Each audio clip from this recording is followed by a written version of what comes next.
são apresentados os potenciais de redução de alguns metais. Esses metais são cobre, chumbo, estanho, ferro, zinco e alumínio.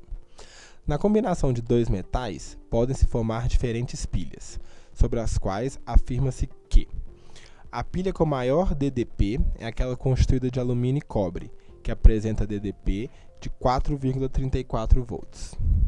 Entre alumínio e cobre, o cobre possui um maior potencial de redução. Dessa forma, ele é que sofrerá redução na pilha.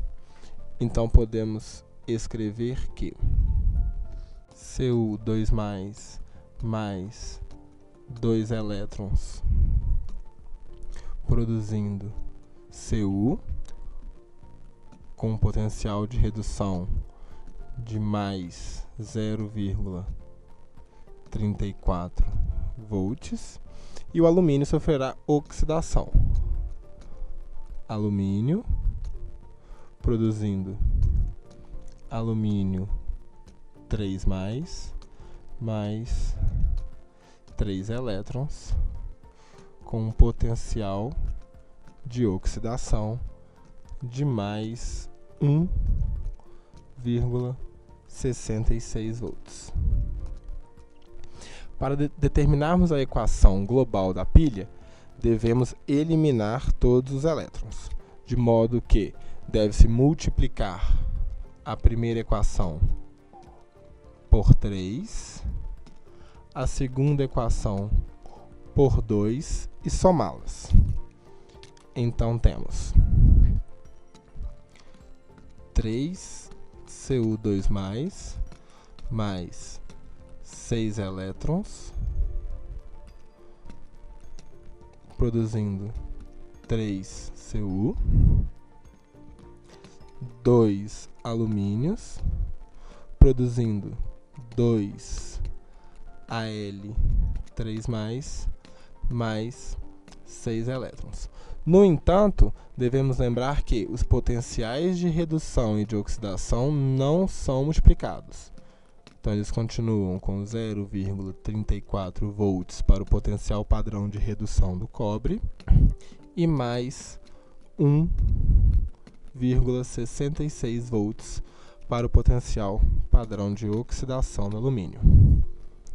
Somando essas duas equações, os elétrons cortam e temos a seguinte equação: 3 mols de cobre 2+, reagem com 2 mols de alumínio, produzindo 3 mols de cobre mais 2 mols de alumínio 3+, com um potencial da pilha de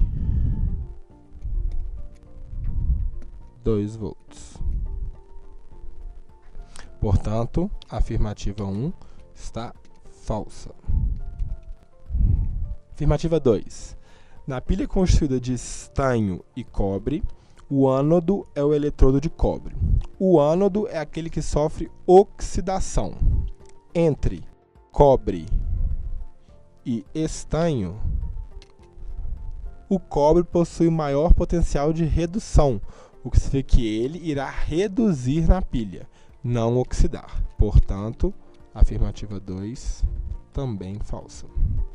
Afirmativa 3. Para a pilha constituída de zinco e ferro, o fluxo de elétrons se dá do eletrodo de zinco para o eletrodo de ferro. Isso significa que o eletrodo de zinco estaria oxidando e cedendo elétrons para o eletrodo de ferro. Para o eletrodo de zinco oxidar, ele deve possuir um maior potencial de oxidação.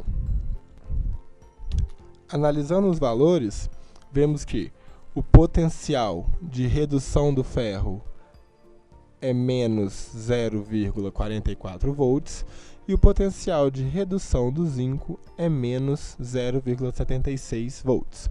Ou seja, se o potencial de redução do zinco é menor que o do ferro, seu potencial de oxidação será maior.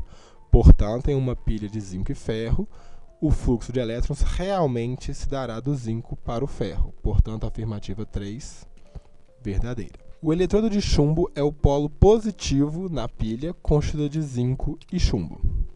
Em uma pilha, o polo positivo é o cátodo, ou seja, aquele que sofre redução.